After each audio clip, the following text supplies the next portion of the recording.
Hi folks, we're back again with another set of rants, and today's main topic is covering how the Horus Heresy storyline is a bit of a mess. We've touched on it in the past, but I came across something the other week that I thought was pretty poignant to what we were discussing, so we wanted to go over it in an episode. And also, we've just been starting to do a discussion right now on how things have changed in the hobby in terms of how Games Workshop presents the hobby to you, rather than just, slamming a book in your face and saying, buy our models. Maka, do you want to take us through what you were just speaking about? I'm on page 30 of that document of city fight. So if you don't know what this is, folks, back in the day there was a city fighting craze, cities of death going on in Warhammer 40,000. This was kind of the apex of my time. I mean, when Maka showed me this, I was like, oh my god, it's my childhood. Like in my Games Workshop, city fighting was all the rage. I'm on that Space Marine picture there of the army, the really cool iron coloured army there. Just explain to us what the difference is between a small force like this and what you would be presented with now in the hobby with Warhammer 40,000. So in short, you and I were talking off air about stuff we're working on and like different chapters that we're interested in, and had like a big colour palette of different chapters up. And I mentioned how there was a Silver Army back in Medusa 5 campaign that I really loved at the time, and I looked it up quickly and shared it with you.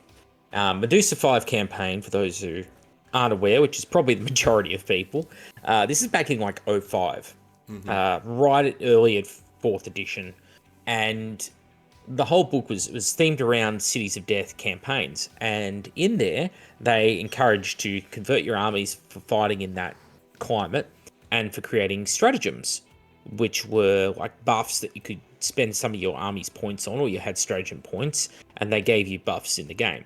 And it was encouraged that you make these, that you represent these, because you had to have them, because back in those days it was fully painted armies only, and everything must be WYSIWYG. What you see is what you get. And so not only did they like have these rules, but they actually created these armies and went through the effort of converting them and putting love into them, and you can see in them that these are not just armies that are slapped together out of exactly what came off the shelf, that effort was putting in all the little besicues, the little shields on the shoulders, and sculpting all the little crosses and putting them on every model in the army, as well as getting this is a mixture of the old school Black Templars plastics, the Space Marine tacticals plastics of the time. Clearly love and effort went into this. And I don't think you would see, well, for a start, conversions just don't seem to be that encouraged these days. But I don't think you would see this kind of passion just put into a book in general now. They would rather just show you what can you buy in a packet off the shelf, to the degree that if you watch like one of the CGI trailers for any of their game systems, every person that's in the trailer that you're shown a close-up of is a model you get in the box. There is no deviation from it. It's this is it. This is what you get.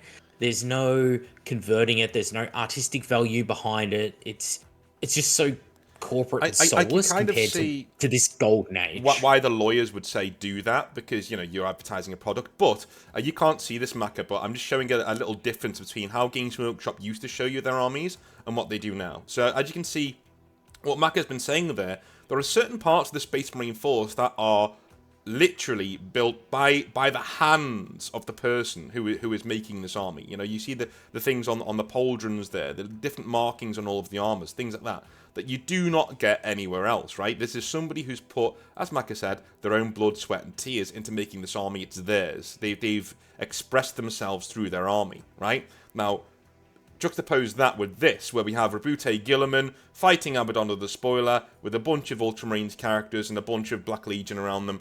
If you buy these boxes, this is exactly what you're getting in the box, right? And this is ripped straight from one of the Warhammer 40,000 rulebooks. This is one of the main ones. Literally, what you're getting in the box is what you see there. There is no imagination. It is play with the toys in the way that we have told you to play with the toys, the way that we made our little toys, and nothing else, I think that's the juxtaposition that we're coming to. What was the Tau? Was it 72? Yeah. 74, 75. 74.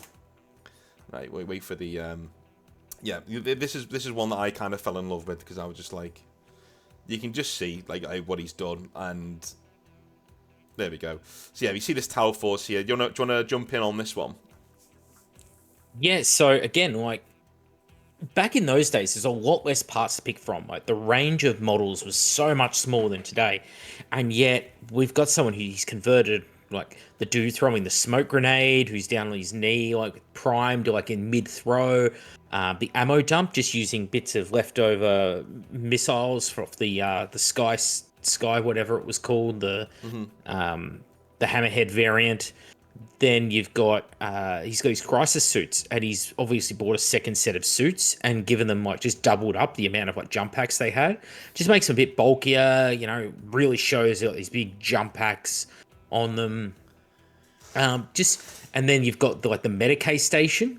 You know, it's like an MRI machine being on the second page. It's like an MRI machine that is being run by a Tau to represent like the feel no pain bonus or whatever it is that that particular faction has chosen as its special ability.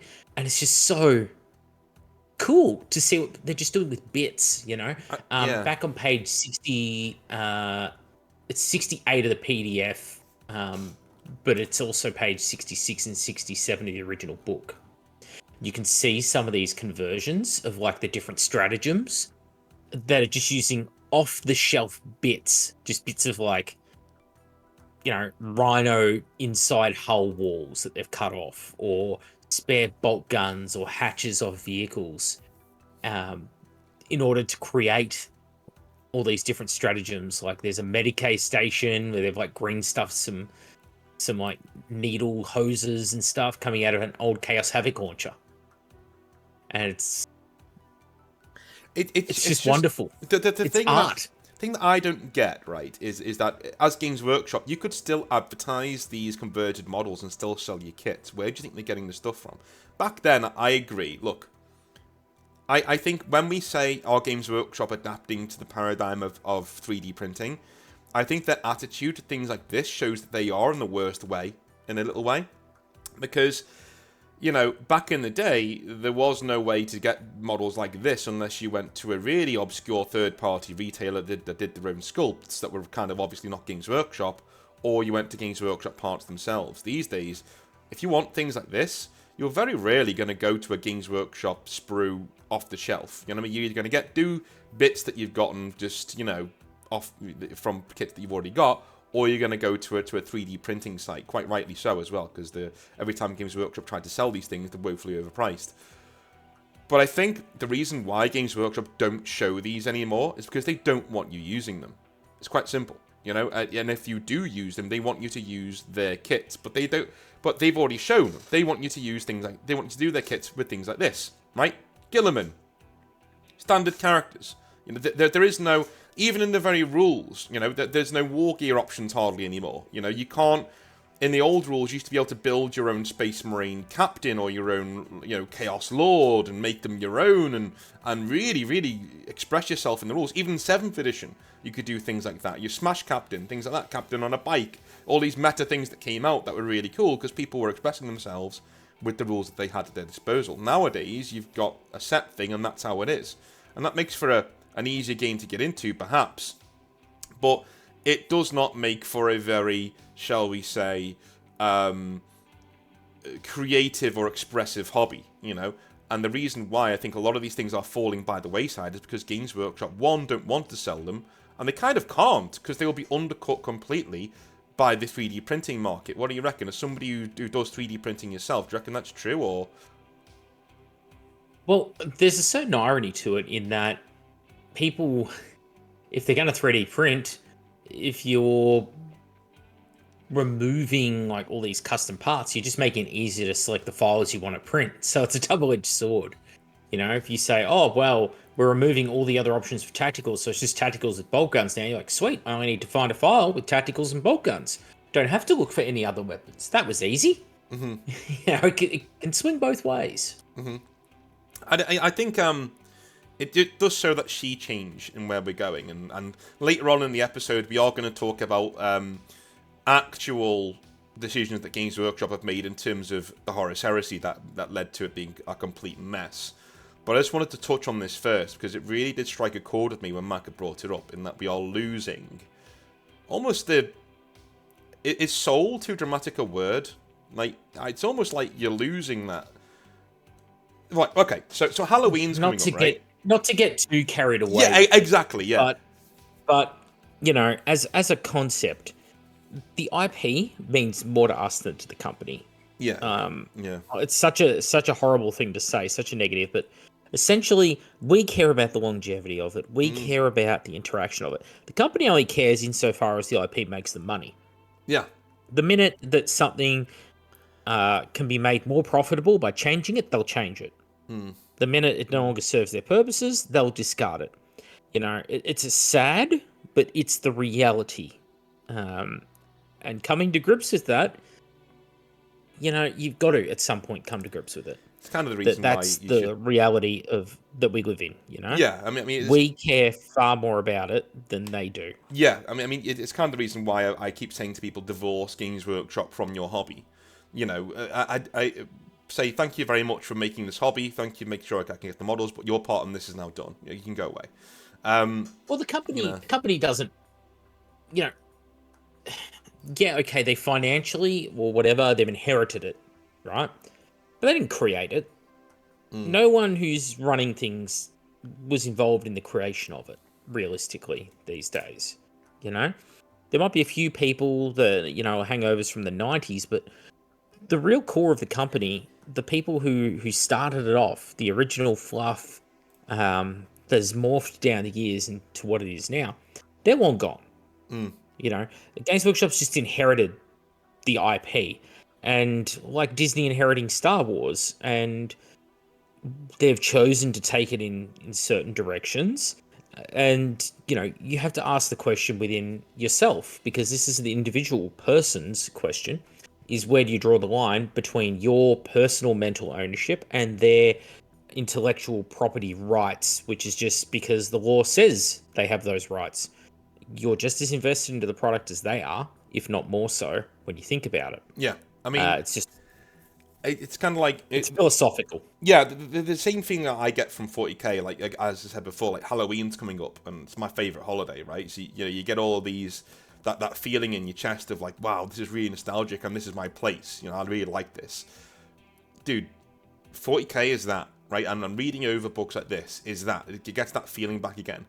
This doesn't, you know, this satirized, clean, you know. No, by the way, nobody's tabletop games look like this. This is something else that really irks me, right? That point I made before about lawyers saying, listen, if you're going to be selling what's in the box, you need to be showing what's in the box in your advertisement and nothing else. Don't convert things. But at the same time, I don't know anybody's tabletop that looks like this. It's like this amazing, you know, battlescape between Chaos and Space Marines and all immaculately painted. That's as much false advertising as this is. Do you know what I mean? Like I'd say it's more so, because you're a lot more reasonably expected to add a few bits here and there to your Space Marines than you are to make a full diorama of Abaddon and Gilliman fighting in front of a tank, for God's sake. Do you know what I mean? Like it's not. This is sterile to me. There's nothing creative in it. You've gotten the models from the box, you've painted them up, and you put them on a nice board that somebody from the heavy metal team has put together, or whatever it is nowadays at Games Workshop, right? It's not this. This is somebody's soul. This is somebody's blood, sweat, and tears that they've gone. This guy sat down in 2005 at his old dusty computer and thought, I really want to make a Space Marine army. Let's write some lore. And he sat there and he's wrote some terrible lore, but it's good for him. Do you know what I mean? And he enjoyed writing it. And he enjoys writing little backstories for his sergeants and where they come from and what they're doing. And if he has a battle with somebody, he'll write that into the honor rolls of his army. It's the saddest thing ever, right? But it's great. It's the soul of what this hobby's supposed to be. And I think you lose a lot of that when you come over to sterile things like this, rather than relying on the passion of the people who are actually doing your hobby. You know what I mean? It's funny because obviously, like, we're in a different world to what we were back then. You know, No two ways about it. It's 20 years ago, right? In those days, it was you couldn't put a model on the table unless it was painted. So it was a point of pride to actually paint your stuff so you could actually use it and play games. And in those days, it was not a thing to take special characters. They were exactly that. They were special characters. It used to have a thing that said if you want to use this character, both players need to agree to it. Yeah. Those were the way things worked back then. The company's come full 80 now, where it's just a pump and dump an army out quickly, and you must have the new biggest, bestest character, and they're going to be the centerpiece for your army. And it's been Warcraft like flanderized, where your characters are not just another space marine. They have to be so big and obvious and stand out from the crowd, right?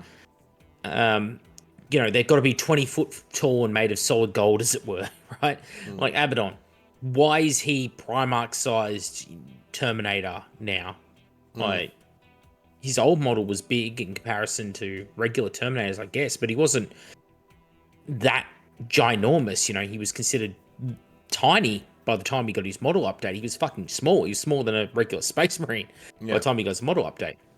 Gazkal went from being, a big orc, but still just an orc. Like, you're like, okay, I could see how, like, Commissar Yarrick fought that guy. To, how the fuck did Yarrick fight him? He's the size of a Redemptor Dreadnought. Yeah. Like,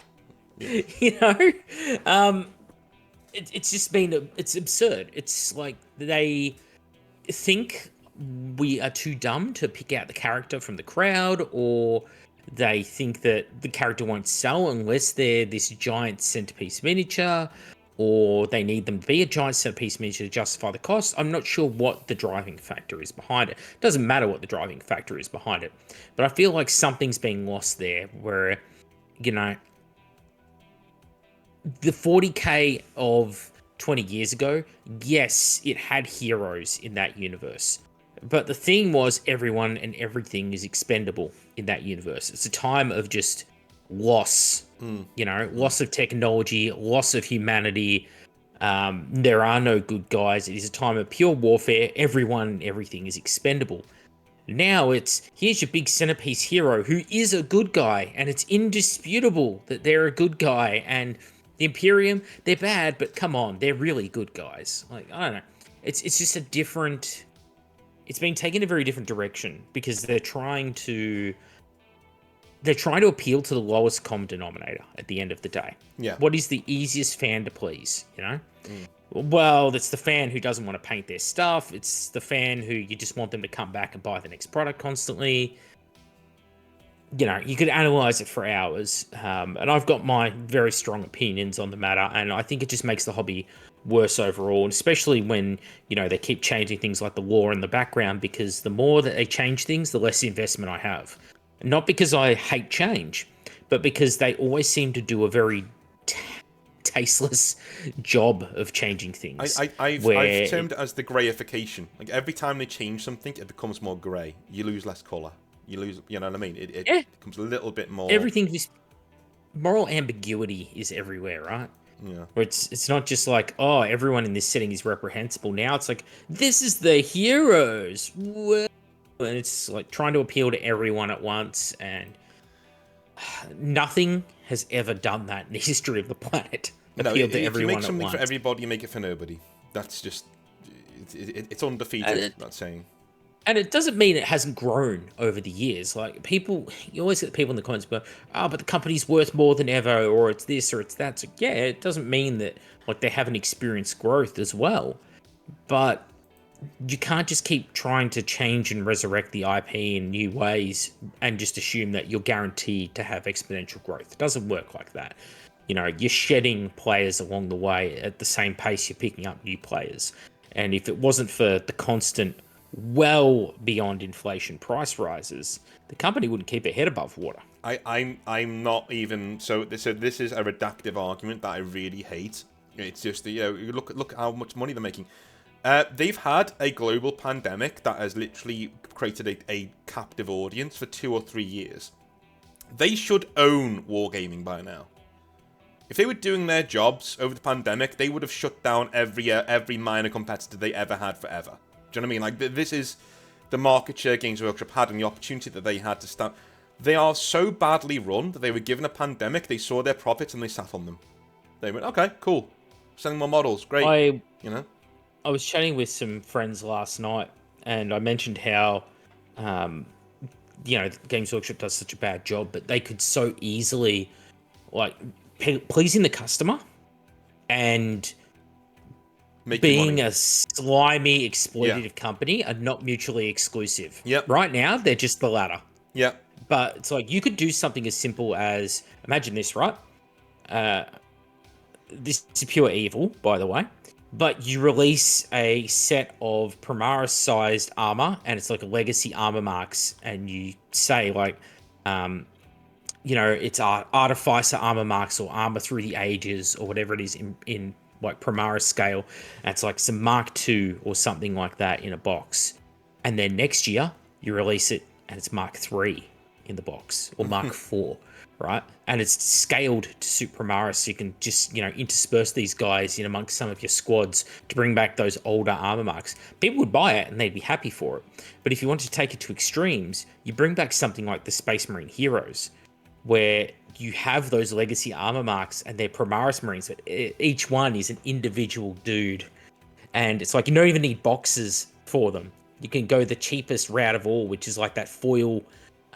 Shrink packaging, like a packet of crisps, or Magic the Gathering cards. You can put their blister in that, and you sell them, and it's like, yep, there's a Primaris in like what would you say, like Venerable Mark II armor, something like that, and you could have this range of characters, and you put them in these armors, and you have them in Games Workshops, and they're like blister packs for a card game. They're just sitting there, and it's like you don't know which one you're going to get when you open it up, when you unwrap the packet, right? And yet people are going to want them because they're going to be these interesting poses with those legacy armors in that scale. That would interest people. You could also do it so you bring out constantly, like every 3 months, you bring out a new character. Right? But you put a time limit on it. You say this character is going to be around for a year. And then 3 months out from them going away, you start like feeding that into Warhammer community. So rather than doing the FOMO at the start, which is what they've been doing for the last few years, we're like, oh, here's the new army box. Like pre-order it for Saturday before the scalpers. Good luck. Yeah. Instead, you're like 3 months and this model's gone forever. 2 months and this model's gone forever, and it's just a slow burn rather than the last chance to buy where you drop it on like Friday afternoon. By the way, Sunday night this thing's gone forever, and people are like, what the hell, man? Yeah, literally. Like, give me some time to save. Yeah, right. But if you do it over a long period of time, I'd give you my money, but you don't want it apparently. Okay, fine.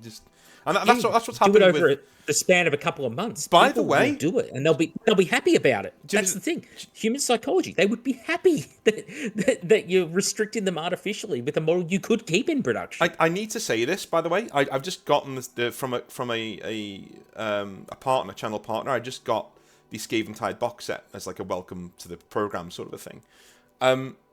It is criminal that hasn't sold. Because of Games Workshop's own greed and FOMO needing to rise to the top of everything. That is an amazing box of models. And the books in there are superb. The best written books they've come out with in a long time. Nobody's going to read them.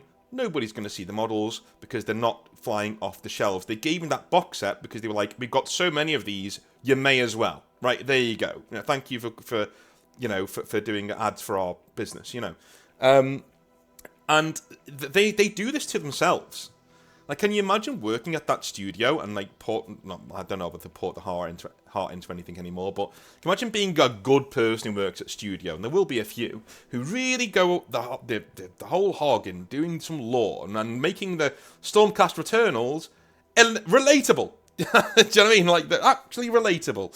And you're reading it, it's brilliant, and nobody's going to read it because you see them sitting on the shelves. They're not going anywhere because the box is £160 to like $250. Nobody has that money. Nobody has that money just sitting around if they're normal people. They just don't, right? Not at that kind of a time scale, just to say, oh yeah, I'll take it out my savings account, or I'll do this or I'll do that. That is greed. That is sheer greed. That is nothing but we want to make all of the money yesterday. This could have been a box that flew off the shelves because, but one, people want Old World and not Age of Sigmar. That's number one. And number two, it's overpriced to fuck. This is £160. It's a lot of money, man. That's ridiculous. And like, but it's such a good box, and it's got Skaven in it, and the Stormcast Eternals models are beautiful that are in it. That they've done a really good job on it. But even the products where you can see the passion that's gone into it, they're not selling. And when people say to me, "Oh, well, Games Workshop are doing so well," no, they're not. They're not. They're making £40 to £50 million in profit. Do you realise how small the margins are to see that company fail? If they release, I said this the other day, if they release 11th edition and it doesn't do as well as 10th, they're already in trouble. They're already in trouble. Like, Sony released that Concord game, and they paid $400 million to get it developed, and it didn't sell at all. It sold like, $1 million worth of copies, and they just refunded everybody. So they lost $400 million. Only a company the size of Sony who make the PlayStation can take a hit like that on one of their biggest properties. Games Workshop can't.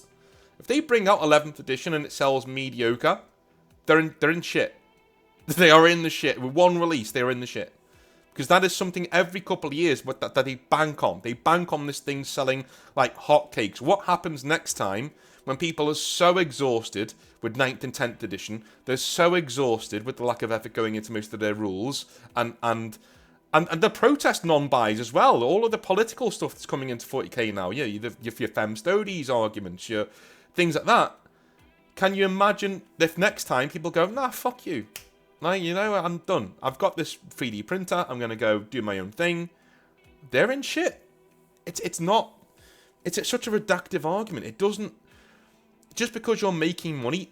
If they made £50 million this year and then they make £30 million next year, that's a failing company in the shareholders' eyes. Do you know what I mean? You know more about this than I do. But, like, that is a failing company. If you're a shareholder there, you're selling your stock. If that happens, you're like, okay, fuck this. Like, they unless something really bad has happened, you're like, nah, man, this is not, this is not a business that's going in the right direction. And if you look on their reports, because they're all public, they're still making money, but those gains are coming down. They're resetting now, and it shouldn't. They had such a big upsurge in the pandemic that, yeah, it should come down to a certain extent, but it should still be way above where it was, and it won't be by the time it comes back down again. Do you know what I mean? Well, it's interesting that you say that, because when you look at the release schedule now, how quickly editions release behind one another, because they're just trying to get you to buy the next edition, like, because it's been such a reliable moneymaker for them each year that they will do that big release in the middle of the year, end of financial year, just before the end of financial year, to bump up the books. But they do it every year now. It's a major system, then it's a minor system, then it's a major system again, and it just repeats through this cycle.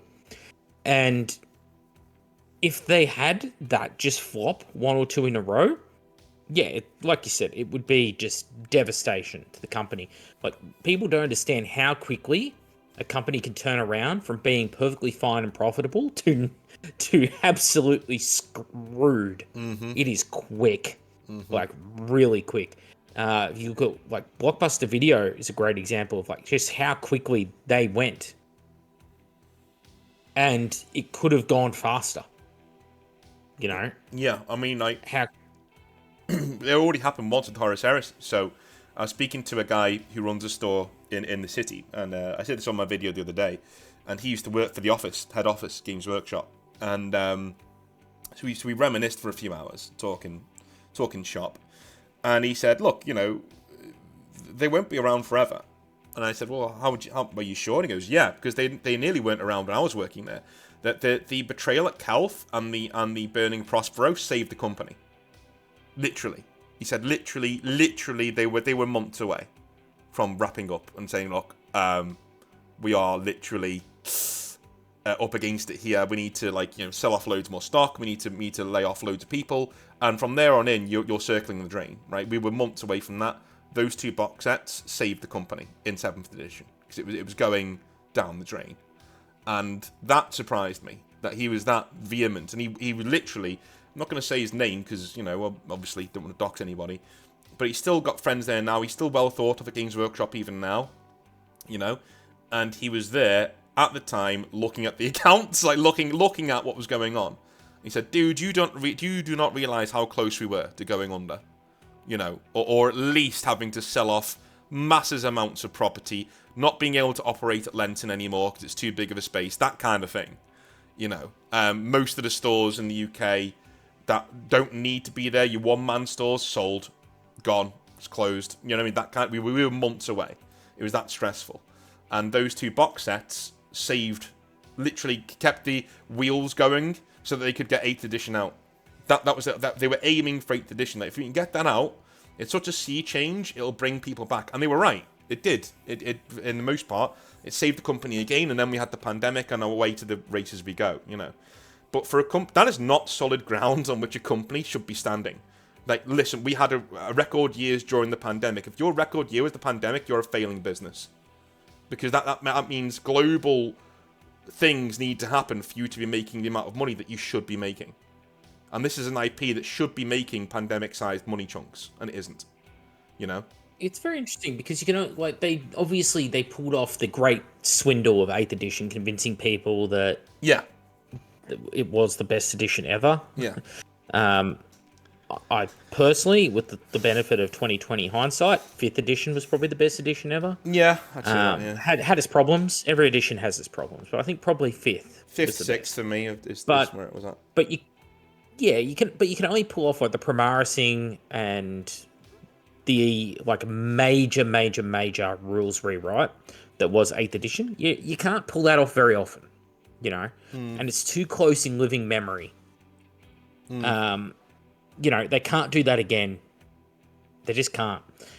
Which is why, like, the 2.0 rumors, going to 3.0 in Heresy concern and confuse me, because if even half of them pan out to be true, it's just dead game. So we don't need. And by the way, another thing it's gonna trigger you so much. It's gonna be hilarious. But like, what he was saying about Horus Heresy. So he basically said that one of his friends came. Well, it was a few people, but like one of his friends was deeply involved in writing Horus Heresy, right? So I'm not going to name his name either, but he did the Badab War, right? So he went to head office and said, look, we're going to do Space Marines against Space Marines, Badab War, blah, blah, blah. And you know what they told him? No one's going to like Space Marines fighting Space Marines. It's ridiculous. And he's like, are you high? Like, everybody, like, it's gonna sell, and it did, right? That was the proto Heresy. Like, it was literally like the Badab War sold really well, even as a Forge World product, and that's when he was like, right, I want to do the Horus Heresy. Do you know what they did? They made him go away and write the first bits of the rulebook in 2 weeks. He didn't sleep. 2 weeks. He poured himself into the first bits of that first run out of what Horus Heresy would be as a presentation, and came back. And only then did they greenlight it, and it literally kept the company afloat for a bit, you know, before we get to 8th edition. Like, that's how stupid certain people at this company are. Like, they can be given a golden goose. That's so obviously a golden fucking goose. And they can say, nah, no one's going to want that. No one's going to want that. Rubbish, right? It is golden goose until you know, look that particular gift horse in the mouth. Yeah, exactly, like one I've joked about and said a couple of times, seriously, is like Legions Imperialis. Like, why set a second game in the Horus Heresy and just give us small versions of the same units? Like, if they were smart, they would have set it in the Great Crusade, and then they could use that as an avenue to introduce all these quirky alien Xenos factions that no one's ever seen before, and the impulse purchasing that people would have into that system just based on having those Xenos. Instead, people just look at it and go, "Oh, it's just more Marines." You know, like you can land so close to the mark and yet miss. It's just that was the thing that we lost with people like John Blythe and people like that, where you know, all the people left the company. Unfortunately, he's not with us anymore. Rest in peace and all that. But like those people coming in and saying, "Look, we need to be doing more interesting things with our settings. We can't just sit on this and say, buy more models, you peasants. This is not how it works. And he was one of the main proponents for early Horus Heresy. He was like, look, we don't... And do you know what? The other thing is, the game designers of Horus Heresy didn't want the books.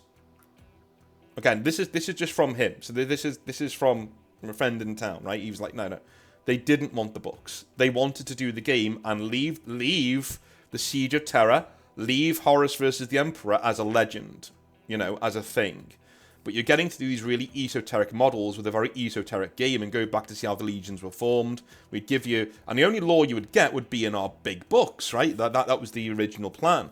And then obviously Black Library get involved, Games Workshop smell blood in the water, and they milk that for all it's worth. And that will bring us into our second part of the video in a minute. But it just shows that there were people, at least at the time, who knew what would sell. There were very clever people at Games Workshop. Even after people like Andy Chambers and Jervis Johnson and Rick Priestley had gone away. You got these other people who were in there and ready. John Blythe, even John Blanche would come in and give his oar in on what should be there and what shouldn't be. Way back in the day, anyway.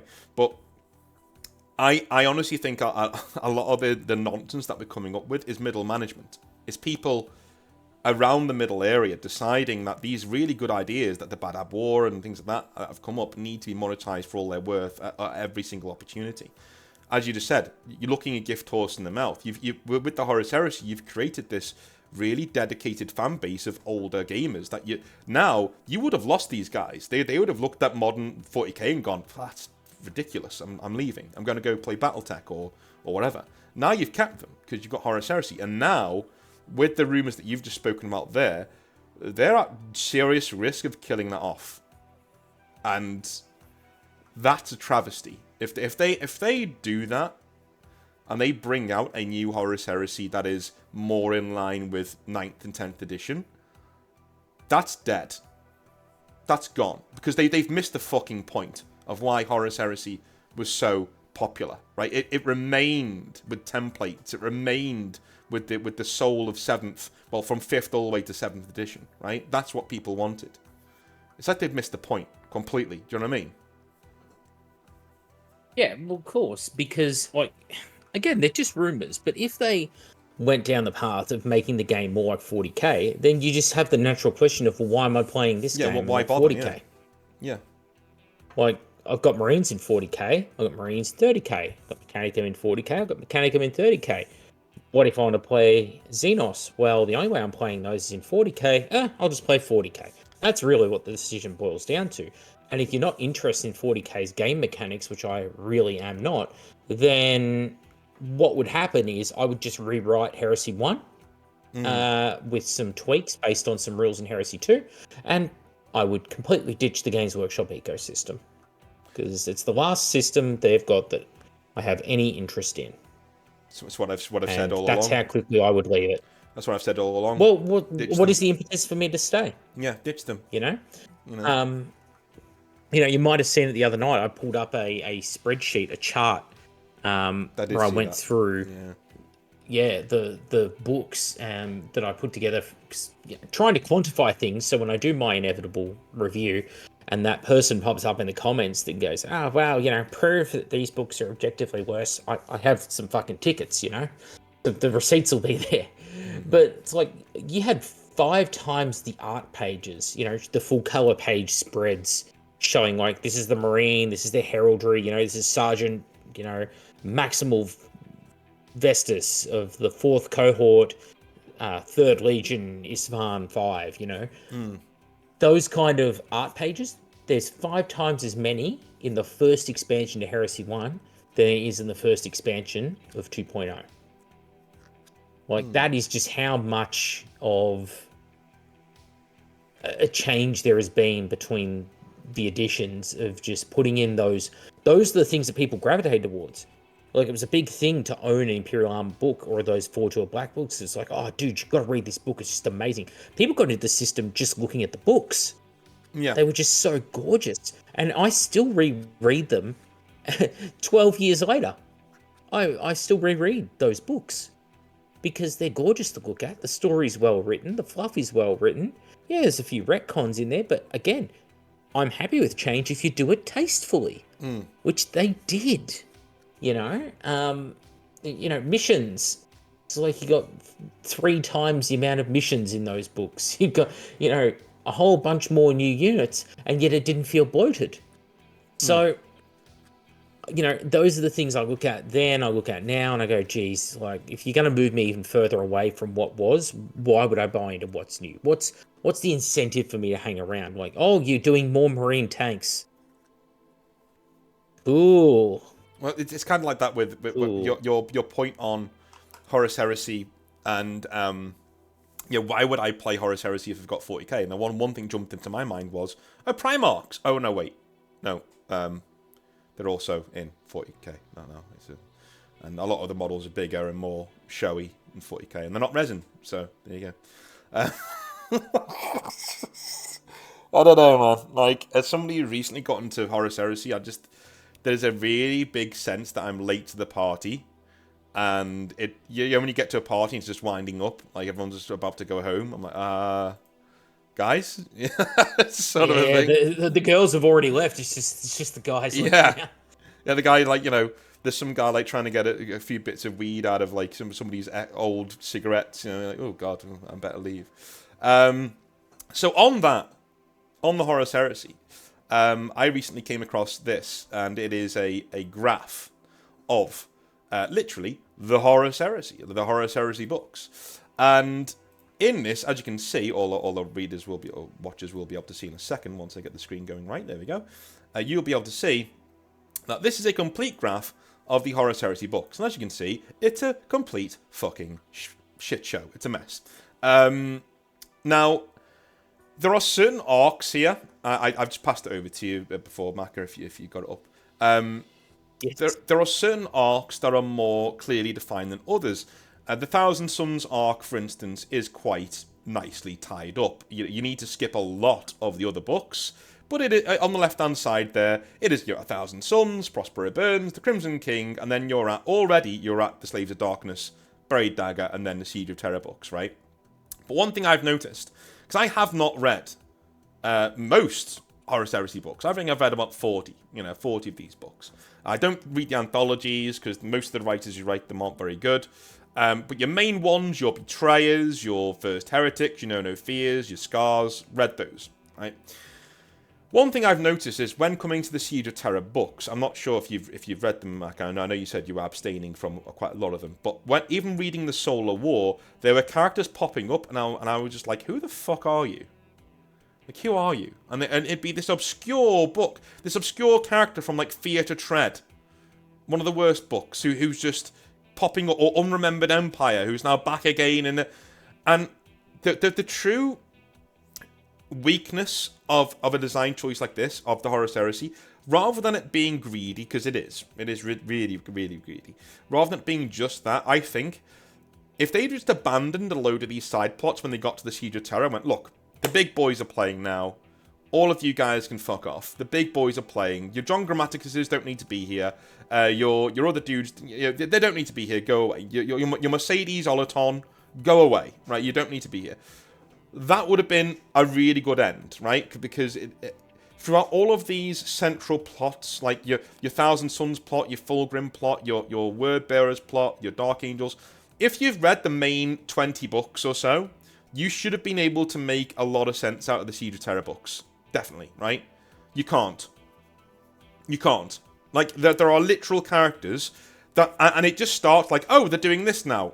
But I don't know who this is. Like, I've not read your obscure anthology on Korax, or your ridiculous, your sideways tangent with the Unremembered Empire and the plethora of books that spawned like it needed to. I've not read those, right? Because I don't have that. I have a job. Like, I have a life. I've got other things to do. I've read the 20 books that are essential to understanding what's going on in the Horus Heresy. But the Siege of Terra is just weighed down by this. It's a steak with, like, a slither of meat on it. And the rest of it's fat. That's where we are. I know you're huge into Horus Heresy, and I know that the game is your thing. So I wanted to get your take on this graph and what you think the sole failing, the main failing of the Horus Heresy series is, because we've touched on it many times, we've mentioned it, right? And whenever I email people or I put a questionnaire out there, what do you want us to cover next? This is always near or at the top of the list, because we always mention the Horus Heresy series and how much of a shit show it is, but we never explain why. So I'm going to give the floor over to you. You rant for as long as you like. I'm gonna sip my coffee and pretend I'm watching an Outer Circle video. So in short, what they needed to do was just focus on the goal. Give us a book for every legion. Potentially keep the original 3 books that talks about, Descent of Horus, so you get an idea about how it's done. But you give us a book on each legion, similar to what they've done with the Primarchs novel series. And then you go to the Siege of Terra, alright? And you could do a second book for each legion, mid-heresy, or a couple of books that talk about what happens in the middle of the heresy as they're all, taking a turn. But you give us essentially what they were like at the end of the Great Crusade, maybe something in the middle, ended at Terra. Nice, simple narrative to follow. Because then that's a rewarding, easy to follow storyline. It's a Lord of the Rings type book, right? You just read through the Lord of the Rings. Yep, you got a bit of meandering with Frodo and Sam will go one way, Merry and Pippin are going another, Aragorn, Legolas and Gimli go another. So there's 3 different threads, right? And then it becomes 4 when Pippin and Gandalf go off to Gondor, and Aragorn's taking the paths of the dead, and Merry's riding with the Rohirrim. But instead, the Horus Heresy here is if you took the Lord of the Rings, and then you get 4 chapters in, and the hobbits are leaving the Shire, the ring rats are starting to chase them, and they just interlude and just go to part of the Silmarillion. They're like, and here's how Eru Iluvatar and the Ainur sang the world into existence. Just completely breaks the narrative flow of what you're reading, takes you to something that, yes, it's tangentially related, but you don't need it at this point in time. And then it doesn't cut back to the Hobbit. It then cuts to another book, like the Book of Lost Tales, The Hobbit. I'm going to augment your point and maybe send you in another direction here. So, for me, when that started to happen was Descent of Angels. So we had Horus Rising, False Gods, Galaxy in Flames, Fulgrim, and then you're like, wow, this is the shit, right? We're already at Ispan 3. Things are kicking off, dude. No, we're at Ispan 5 now in Fulgrim, right? I want to hear about the Iron Hands, how they got to there, maybe they get a novel now. But we went to Descent of Angels, and it didn't just go... It went right back, as you say, Silmarillion. Let's go back and see how Caliban started 5,000 years ago. What? We've just gone from the emotional high of Fulgrim. And Fulgrim, by the way, Blood Orgies aside, is a fucking great book. Really is good. That's a good sci-fi book. Not just a good Warhammer book. It's very good. So you got your first 5 novels there. Your Horus Rising, False Gods, Galaxy in Flames, Flight of the Eisenstein, Fulgrim. That's the shit. That right there, that first 5, that's strong. 1,000 Suns, but then you 1,000 Suns ago. But then you got the shit that is Prospero Burns, which I will die on the hill of it being terrible. Yeah. You've got Betrayal at Kelth, which is good, but the disjointed way it tells the story is I don't find very fulfilling. You've got Descent of Angels, where it's telling you all about the Night We Order on Caliban, like Days of Our Lives Caliban. Cool, but why? Then you've got things like. Obviously Legion's where I think it goes completely off the rails, because it's like, here's the Cabal, here's there's 2 Primarchs now in the Alpha Legion. That was a retcon right there, and it's a shit retcon. I'll fucking die on that hill. The twins thing, no, I hate it. I loathe it. Me too. In fact, yeah. Not my thing. And now Alpharius is now being rewritten to he's the size of a Space Marine, and he blends in, or now the Alpha Legion are extra large Space Marines, and that's why he blends in. Just all this horrible retconning. It's like, no, the whole original point of the Alpha Legion was using human proxies, not themselves. They, manipulated other people into doing their bidding, and how would you feel about people. Alpharius being the first found Primarch now? Yeah, dumb. Another dumb Yeah. retcon. It's one of many, Yeah. along with his death to fucking Dawn, Yeah. to make Dawn better. Like, it's just, yeah, everything Alpha Legion is just awful in the Heresy, you know? There's a few, like, glimpses of what should have been with, like, the Brave Guard Deliverance Lost. Mhm. That's glimpses of, like, what the Alpha Legion should be. Yeah. You've got your Nemesis, Mechanicum. Both of them are bad books. Mechanicum is bearable. Nemesis is pretty underwhelming, but compared to some of the stuff that came later, it's like, yeah, okay. But, you know, they're books that didn't need to come out when they did. They're universe building. They're not narrative building, if that makes sense. Yeah. And there's an awful, awful lot of that, where it's like, Mechanicum, you know, I would have loved to have spent more time. Give us Kelbor Hell and like the Dark Mechanicum. And, you know, the criticism I've got of the current Heresy campaign book is you've got such an interesting thing there. It's like, what the hell crazy stuff would they have like pulled out of the vaults and the labyrinths under Mars and all this insane like forbidden archaeotech that no one's been game to try out, and then trying to, you know, make spicy batteries out of demons and creating demon engines and warp flesh monstrosities. Like, fuck, let's explore that. If you're going to go down the route of talking about Mechanicum, have some fun with it. They're like, no, that's too much fun. So, you know, I'm getting a bit caught up here in the examples, but realistically, you could have just had a great novel for each Legion. Tell the story, get them the Siege of Terra, have the Heresy wrap up with the Siege of Terra novels, and it's a lovely little thread where it's like I can go back and reread, you know, 25 books and be content. Yeah. Right? Yeah. I mean, the Which Heresy needing by the way. 3 end in the death. The Heresy needing 3 end in the deaths. You know, it's like when they break up the Harry Potter novel into 2 movies. Yeah. You know, or the Twilight novel into 2 fucking final films. Like, really? Your narrative's not that fucking engaging. You know, just overdoing it for money. Realistically, if you see on this graph, but you can have all these other books though. Like here's the, I'm fine with them having the other books, but you use them as, you sell them off to the side, like they've done with the Primarch novel series, right? Where it's like it's set in that universe, but these are not required. Like reading. if you want They're more, here if you just want more of this universe. Exactly. Yeah. I mean, I think looking at the sheer amount of white books on this graph. So what Mac is saying there, most of the books he's talked about that don't need to be there are the white ones. Look at the amount of white that is on this graph. These are not really related to the legions, and if they are peripheral, right? And then you get the sheer amount. Look at the Sons of Horus up here, right? You see the Sons of Horus minor story arc, right? That they're the main guys. And after the first 3 novels, their story is told through short stories that are in different anthologies. Look at this. So you've got one in the Eye of Terror. There's another one in Eye of Terror. There's another one in Legacies of Betrayal. There's another one in Age of Darkness and War Without End. And it just goes on and on and on. And this is your main. These are your main dudes. Like this is, and I know they pop up in other books, you know, so you don't want to oversaturate it. And I know like Vengeful Spirit is mostly focusing on them too.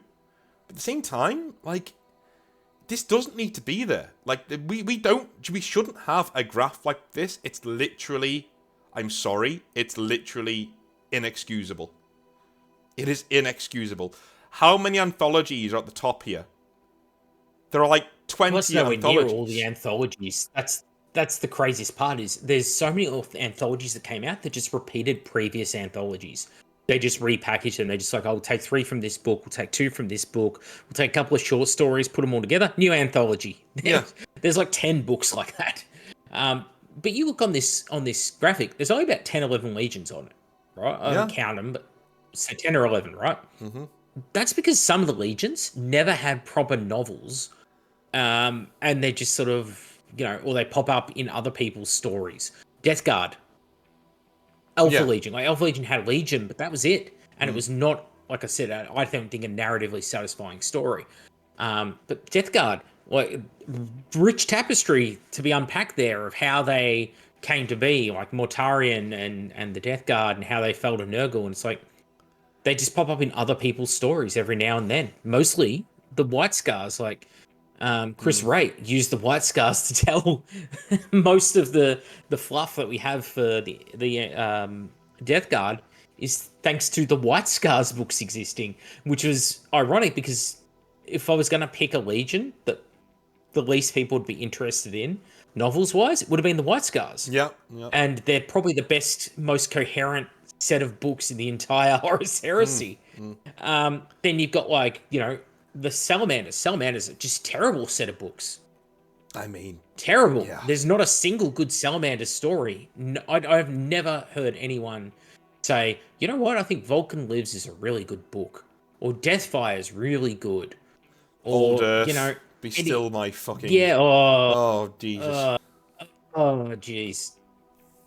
Oh. Jeez, Rick. You know, and what about Iron Hands? There's no Iron Hands novel. They only pop up to be kicked the shit out of by traitors. Yep, or they're in full to grim. be Shadrach Medusan, Yeah. who is kicked the shit out of by traitors. Yeah. So Full Grim and then and Shattered there's, like- Legions, pretty much where they are. You know. yeah, and or the few characters that pop up as a part of the crew that's hanging around in Iron Warriors, Emperor's Children, Angel Exterminatus, and Sons of Selenar, which is like the sequel to that, I guess, spiritual successor, because like the same cast. It pops up in like the middle of the Siege of Terra. Yeah. Yeah, it's all over the shop. And then some of these stories, they just kind of go to nowhere, like the Unremembered Empire. Like, I like the Unremembered Empire and the storyline that revolves around that, with like what's happening with the Dark Angels, the Blood Angels, and the Ultramarines, and why they're stuck sitting at the war. But all you had to do was essentially betray her. All right, there's a big warp storm, and it's cut them off from fucking Terra. Yeah. Cool. Yeah.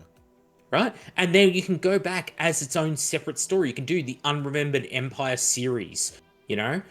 What was, and the tagline would be, what were the Ultramarines, Dark Angels, and Blood Angels doing in the lead up to the Siege of Terra? Yeah, and that's when you can have your Pharos, your Dantioch, your all of that stuff can go in there. You know, all of your Conrad Kerrs doing shenanigans can go in there. You make it its own series. Yeah. It's like a 40k series, right? Like Dark Angel, Night Lord's Anthology, or the Araman stories, right?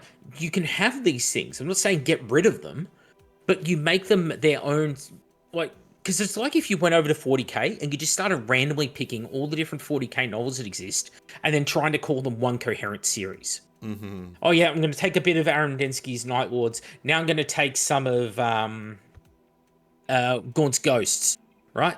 And now I'm going to try and interweave these two together. It's like, oh my head. Like what one coherent narrative. You can do it. You shouldn't do it. You know, and what it should be is just a straight line. Like, hey, here's the Sons of Horus. We're going to go in depth 3 novels on them because their motivations are primary in how this turns to shit, right? And then have 1 or 2 on all the other legions. Right? And done. Right? Siege of Terra. And Siege of Terra as well, like, size is not immediately like the duration of the Siege of Terra novel series does not equate to a good novel series. Yeah. I think it is. You could cut that down to 3 books. Yeah. Physically, you could cut it down to 3 books. The Siege of and Terra, not lose anything. Even that's kind of excessive.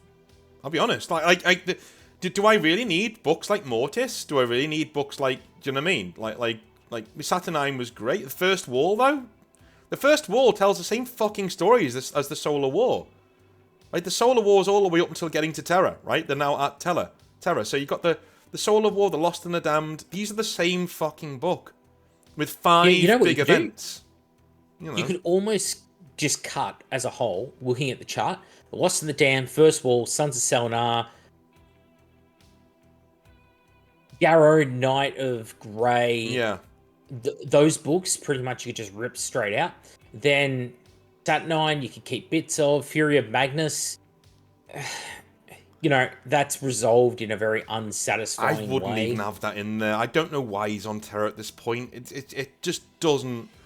You know, He's there like, so Vulcan can do something. yeah, And Vulcan's there. I like so the Grey Vulcan's Knight in the link. I think story. that's cool. I mean, that was a cool thing when they were like, oh yeah, you're going to lead the Grey Knights. I was like, whoa, can you imagine that? That's really cool. But then all of a sudden, you know, that's not happening. This is the other thing about the big weakness of the Horus Heresy is that when the writers try to tell you, oh, isn't this cool? No, because I know it doesn't fucking happen. So why are you... Yeah, Sanguinius is offered a way out of his sacrifice. You go, oh yeah, I'm sure he's going to take it. Yeah, exactly. Yeah, I guess that's where we are now. Like, you need to realize the story you're telling. The Solar War, yeah, keep that, right? Okay, fine. Saturnine, keep that. Warhawk, keep that. Echoes of Eternity, keep that. And Echoes of Eternity should have been the last... That's what the last novel should have been called. Literally, Echoes of Eternity, and that's it. You don't need the End and the Death, Volume 1, 2, and 3, because all you're doing in those books is doing perpetual shit, and it's annoying, right? And all the little bits like that, where you have this obnoxiously voiced American character, John Grammaticus. Fuck this guy with a hose. I hate him so much. And it's just... The entire thing grinds to a halt. Because they want to self-indulge themselves with these ridiculous stories and all of these self-insert characters that Dan Abnett's got running around that he now gets to have the End and the Death Volume 1, 2, and 3 to do his own little thing in. It was ridiculous. End and the Death could have been one book in and of itself, and even then, you could get Echoes of Eternity. If you take all of the... This is the one thing, Maka, right, that I think is a fucking travesty with this. This could have been a seminal achievement in sci-fi writing, because there are events that happen in the Horus Heresy that are box office, right? Betrayals. You've got brother against brother. You've got humans being really heroic, standing up to Astartes. You've got all these different things. If you just did 20 books, not 25, just 20, right? With the last 3 maybe being Siege of Terra, you would have a fucking magnum opus that people want to get more of. And that's when you do your anthologies. That's when you do your Mechanicum books. That's when you do your Descent of Angels, right? The whole thing for me goes off the rails in book 6. Descent of Angels. As soon as we get that book, you know what they're going to do. You have the first 5 books, beautiful. They follow one from the other, and it's very cool, and you really do get into the headspaces of the Primarchs. After Fulgrim, the design choice should have been, we're going to cover the main battles of the Horus Heresy, the Istvans, Talon, things like that, through the eyes of each legion. So you get, Talon would be the Iron Warriors book, for instance, and you'd have Imperial Army in there as well. And that's what you do. Fulgrim should have been the only Emperor's Children book, because you get a start, middle, and end to their story. They start off proud, they falter a bit, and then they fall. Every single book should be like that. And that way, the early books were. Yeah, they were. They literally, it's told over 3 novels in the Horus Rising trilogy. Obviously, because they're the main.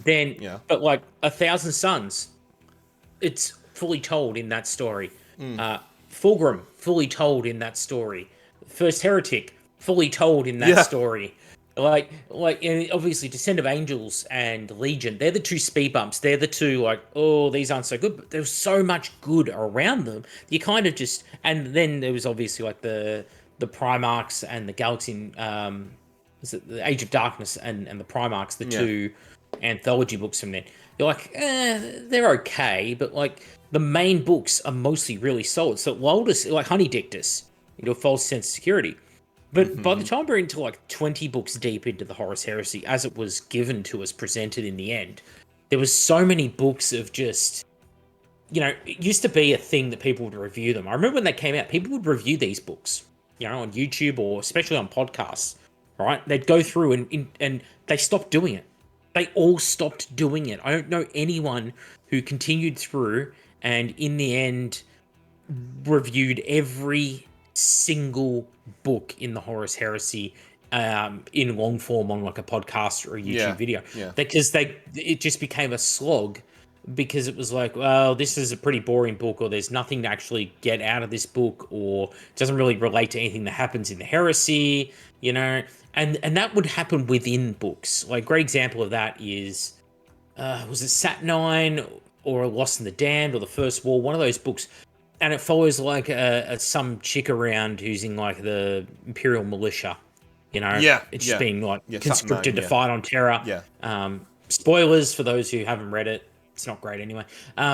Followed this chick around for ages, and then things happen. Things do happen that do not affect the wider story, and she dies. Yeah. You know, same thing happens in Master of Mankind, where you're following like a mission, like an anthology book or a set of short stories that are just fuck-handed into being a single novel. Where you're allegedly, I guess, maybe following Custodes / Sisters of Silence / A Blood Angel / Archon Land. And then you spend probably a good quarter of the novel following some like random knight household who was allied to the Emperor's children prior to the Horus Heresy, who've been off no involvement with the Emperor's children, and they just happen to pass by Terra and get arrested because, well, you've got links to the Emperor's children, so they just Guantanamo Bay their asses. And after they fucking pull the fucking car battery off this chick, they're like, oh, so I guess like you're not a traitor. Does your knight household want to like go into the webway and fight in there? It's like, okay, sure. So then they go into the webway and then they all fucking die in like the first chapter of being in the webway. So like, why did you make me read like fucking 70 pages and tell me like all the rich history of these people and then just, all right, that's it. That's the story. Like, why? You just took up pages. We are fully aware, by the way, story. Before anybody says this in the comments, we're fully aware that 40k or 30k in this instance is grim and that people die and that life isn't fair. We get that, but you're writing a book. You literally need characters to do things. That's how writing works. It's kind of like they've forgotten that they. If you showed this to a writing professor or any author worth his salt, he'd be like, what the fuck is this? Get my editor on this right now. He will gut this entirely. You don't need this. You don't need that. Like, did we really need Pharos? Did we really need Ruinstorm? Did we really need Wolfsbane? Did we really need... Oh, don't get me started on Old Earth and books like that. These are not needed. We should I remember seeing the images, the images that were released of, like, on the social media from the authors of these different books, and they had their big powwows prior to, like, writing the Siege of Terra, and they're all just sitting in, like, around a table in, like, Nottingham somewhere, discussing their story ideas, what each of them is going to write. And you almost could just see, like, each one of them just reach to the right, grab the dick of the next person and just start tugging on it. Because no one... Clearly, there was no oversight to say, like, rein it in, you're off the track here.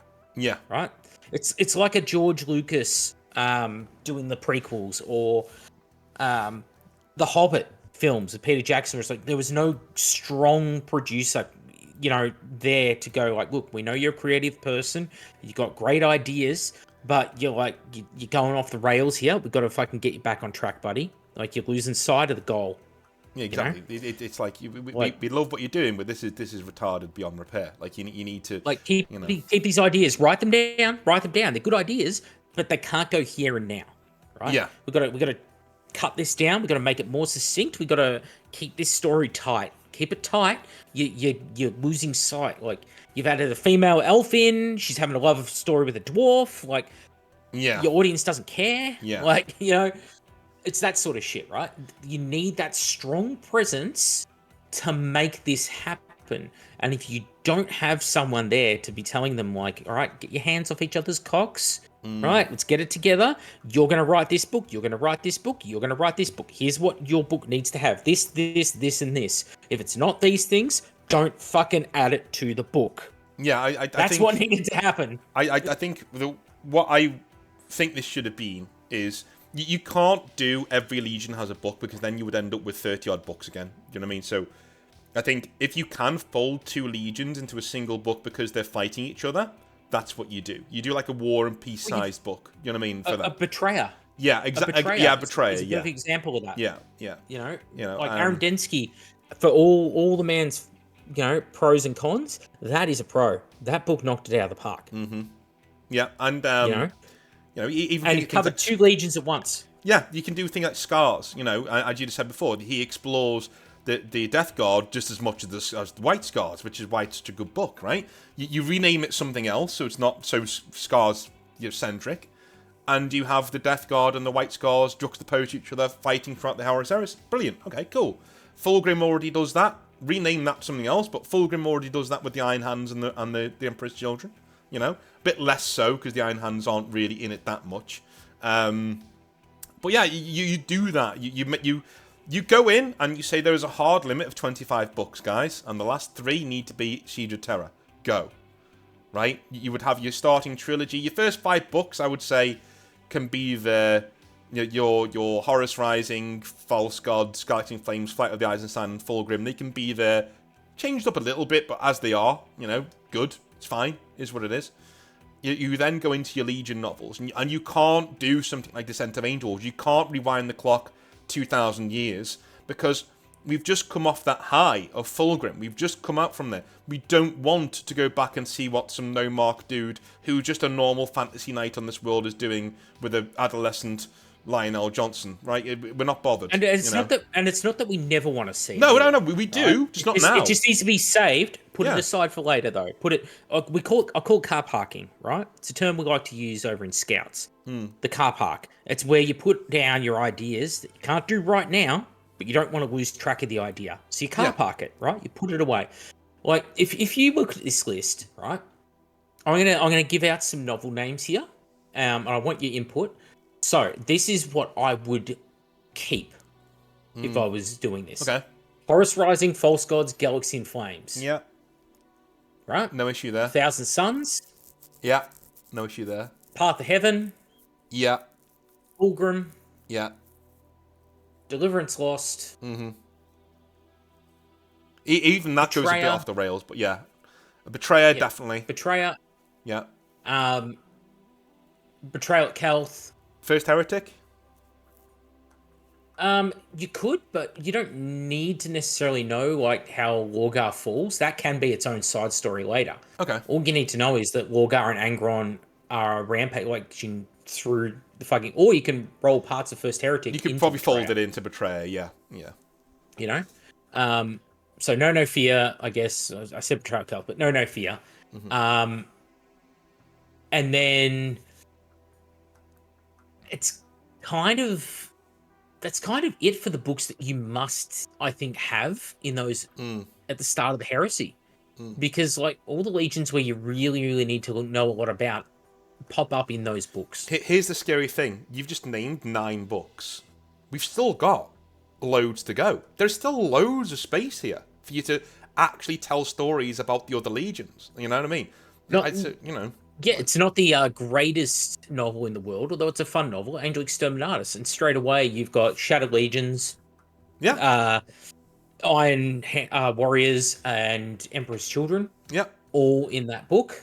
So it's like you're covering 5 legions, essentially, to some extent. And if you write those books properly, you can say, look, if you want to know the origins of the Iron Warriors, well, we've got this new book coming out that's not part of the main series, but it's a spin-off. Or if you really like Lionel Johnson and you want to know where he was, we've got this book, Descent of Angels, coming out. It's a magnum opus book. It's going to be on its own, stand-alone thing, you know.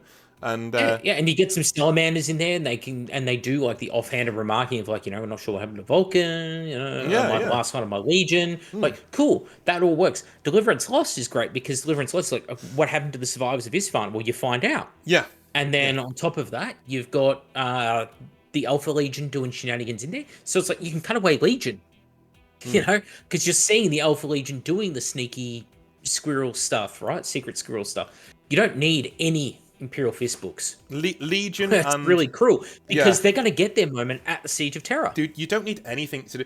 The Imperial Fists turn up when they need to in the Flight of the Eisenstein. When Rogel Dawn slaps the shit out of Garrow, like, how dare you say that about my brother? And then he goes to Terra. That's it. We don't. Where else are they supposed to be? Do you know what I mean? Just get them to Terra and park them, as you just said, and we'll get to them when we get to the end, and they're going to get their moment. No problem whatsoever. The reason why the Imperial Fist shouldn't be in it till the end is the same reason why the fucking Emperor shouldn't be in it, apart from the end. We know he's there. Keep him there, right? Horus too. He's had his 3 books. Now he should be affecting things. You know what I mean? He should be. We should be seeing the ripple effect of his actions And every 5 books or so, we have a Horus book, like Vengeful Spirit, right? We have a big Talon, a big seismic fight that goes on where the Sons of Horus are, right? And that sends ripple effects out, and then we get another 5 books of what's going on elsewhere. You could do this in 25 books easily, like that. And all those books I picked, like Horus Rising, False Gods, Galaxy Flames, they introduce you to multiple legions in them. You get to spend some time with Sanguinius and see the Blood Angels on Murder. You get to see some of those Great Crusade alien factions. You know, you get the Isvan 3 fighting, and you get to see the loyalists and the traitors of the traitor legions. You know, you get some Isvan 5 in there. Same as like 1,000 Suns. You're getting Wolves, Custodes, Sisters of Silence, and the 1,000 Suns in there. Like, all the books I've picked are efficient books. Path of Heaven, you're going to get White Scars. You're going to get introduced to some more Webway stuff. You're going to get Death Guard in there. You're going to get Emperor's Children in there. You're going to get Jagged Eye versus the Keeper of Secrets in there. Like, it's a very... Path of Heaven's probably my favorite novel in the whole Heresy. In like, with the benefit of having read them all. So, like, every book I've picked covers multiple... Fulgrim, you're going to get, obviously, Emperor's Children, but you're also going to get the interactions with other legions, especially the Iron Hands.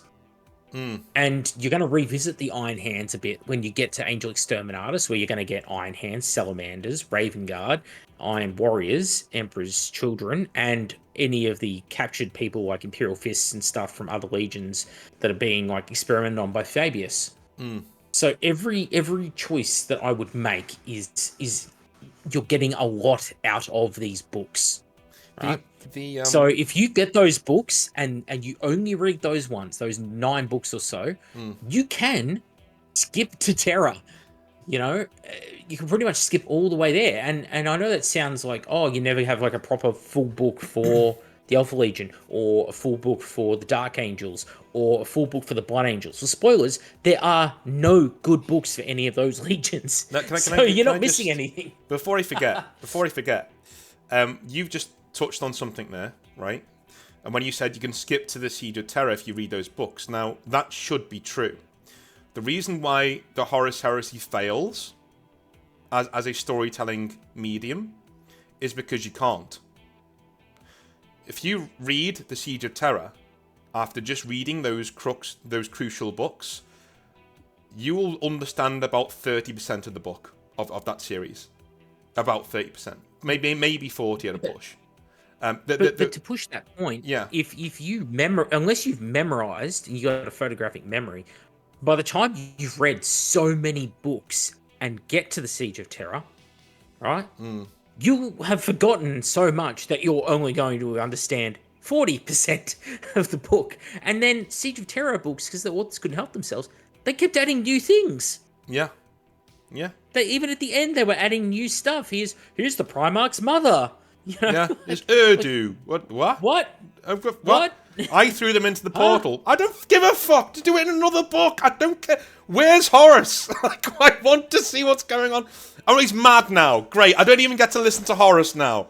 Great. You've made him mad within the first 5 minutes. Stabbed by Lehman Russ with a magical spear. Oh, for God's sake. The fuck? When did that happen? Oh, Wolfsbane. Then you go back and read Wolfsbane. What the fuck did I just read? Yeah. If I liked the character before, you've made me not like him now. And that's the main failing. If you take nothing else away from this video, the main failing of this book series is that what Maka just said there. You should be able to read the 9, 10, maybe at a push 15 of these novels that cover the main conflicts and the main people, and then you should be able to read the Siege of Terra. This whole graph fails. I applaud Kyle, the guy who made this. I applaud him for doing this. This is a really honest attempt at making sense out of what is nonsense. But this graph fails. Why? Because you can't actually follow any of these lines apart from 1 or 2 down to the Siege of Terra. You go ahead and try. I'll put it in the description of this video. There are people who are mega fans of different franchises. Like, I'm a mega Tolkien fan, right? Yeah, too. I can tell you a lot of obscure stuff from Tolkien, right? There are mega fans of Game of Thrones. Okay, when it comes to Tolkien's works or George R. R. Martin's works, you know, any of these sorts of things, you're only talking a half a dozen novels, maybe a bit more.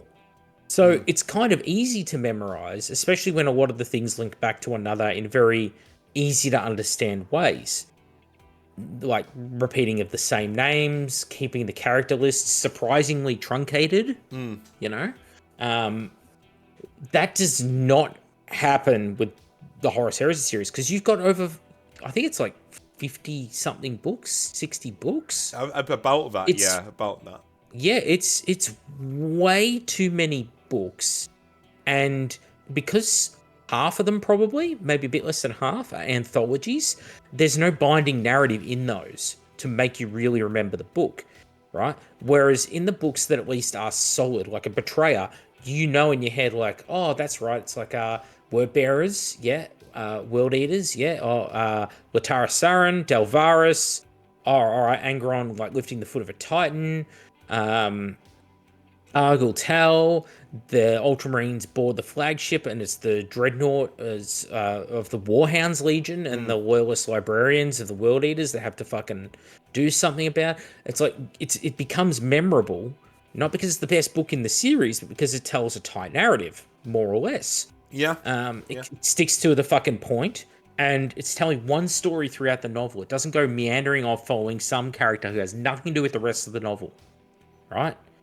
It's not an issue for you. I have said but this then before. if you go to an anthology, it's the opposite of that, where it's like you spend a chapter.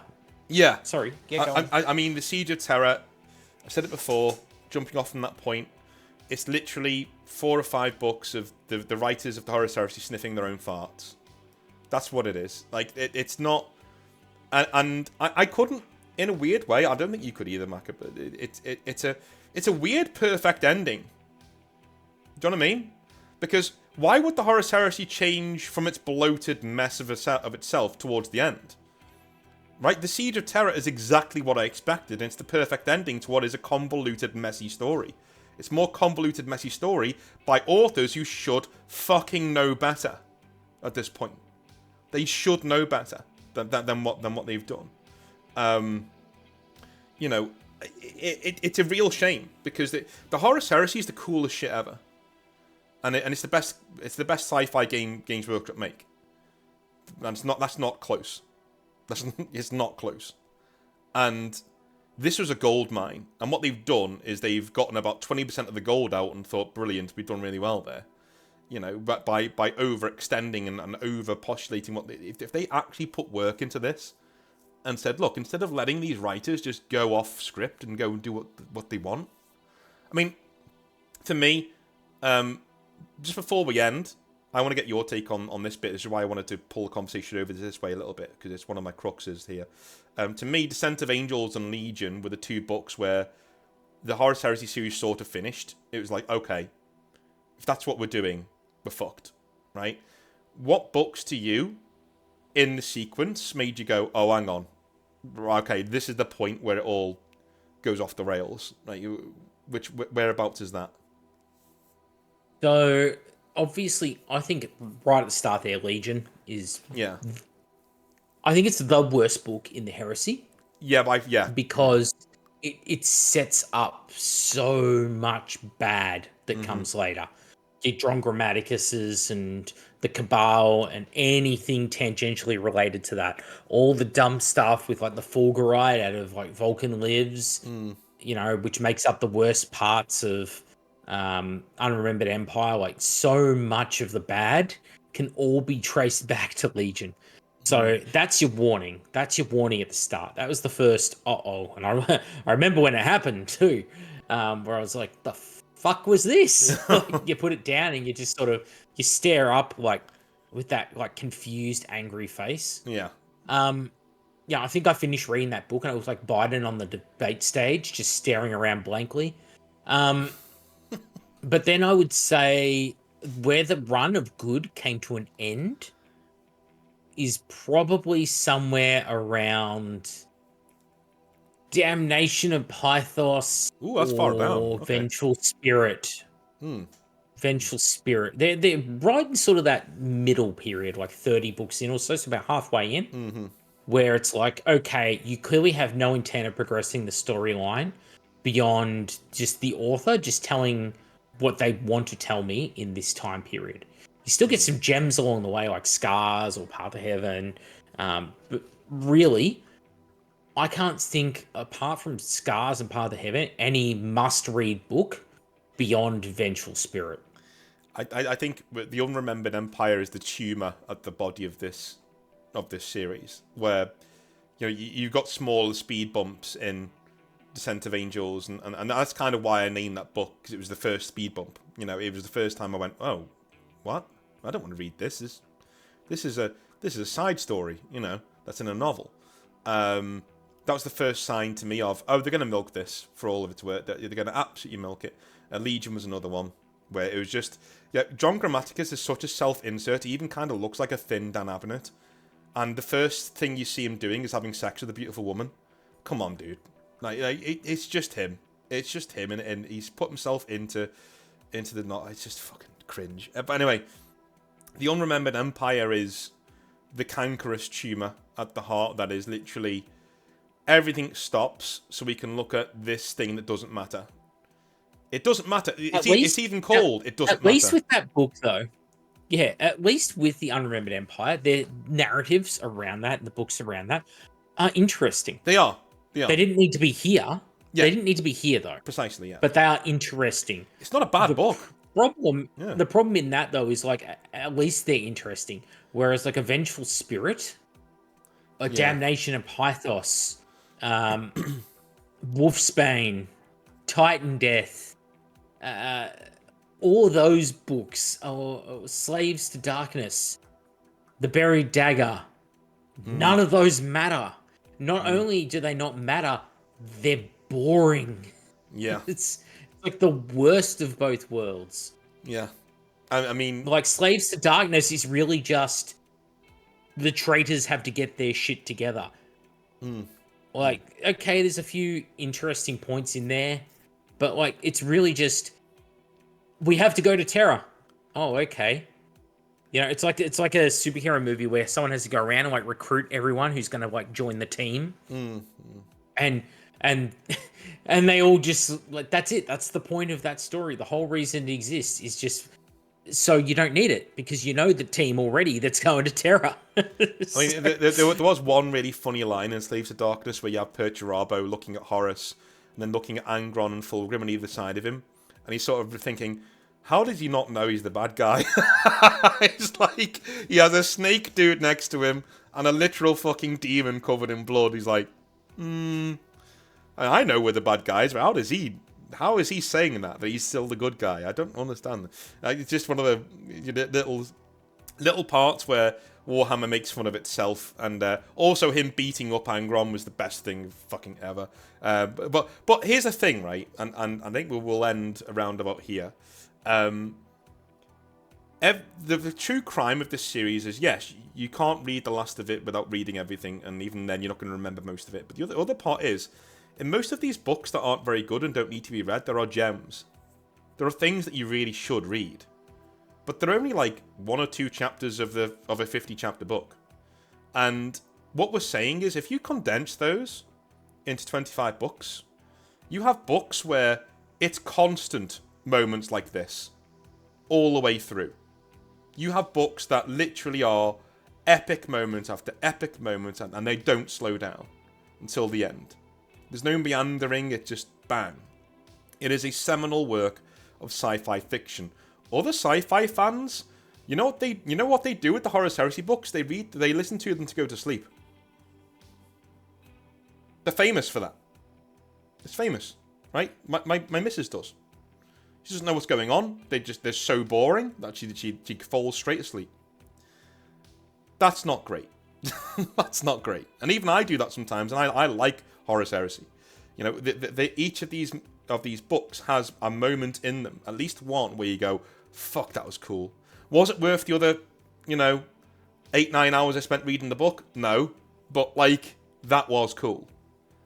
That's the true tragedy of Horus Heresy, in my opinion. What do you reckon? Yeah. I mean, how else do you sum it up? Like, you have all of the right stuff in there, and you get the glimpses of the greatness, and it just becomes befouled because either at the whims of the company or the writers themselves, it just lost sight of the goalposts. And it just becomes a meandering mess. Horus Heresy, folks. And you're just left with what could have been. Buy the black books. You'll be much more happier. Go and buy the black book. Go read a wiki. Well, there's the ironic part, right? Is the Horus Heresy black books, the original 1.0 version of the game, the books that released from 2012 through the 2019, those books are able to explain everything you want to know about those legions in shorthand within the 9 books. Basically 7 books. 7 books tells you everything you need to know about all of the legions, why they go traitor, what happened to them along the way, what the Primarchs were like, what their home worlds were like, what their strategies were like. It's all contained in there, and it does it in usually about 150 pages a book to cover 4 legions. Mm-hmm. And it just succinctly sums it up. It's like, if you can do that, then it's like, why didn't the fucking novels just expand upon that? I think, anyway. Yeah. I mean, that's our rant on the Horus Heresy, and I think that's been a long time in coming. And if you guys need a primer on how we kind of feel about it, this is the video to come to, I guess. But thanks for joining me, Maka. It's been good. It's been too long, man. It's been a couple of weeks now, but we'll get on this again in the future, I'm sure, whenever the inevitable Horus Heresy reboot comes around and we're mourning the death of yet another nice thing that we once had. But uplifting thoughts to end the stream. There we go. But anyway, thanks for watching, folks. Thank you to Maka. Go and check out his channel, as I always say. It's an amazing resource for all things Horus Heresy and beyond. If you're just looking for someone to shoot the shit with, who knows what they're talking about 3D printing and general model stuff, that's the channel to go to. All right, so we'll see you next time. Have a good one.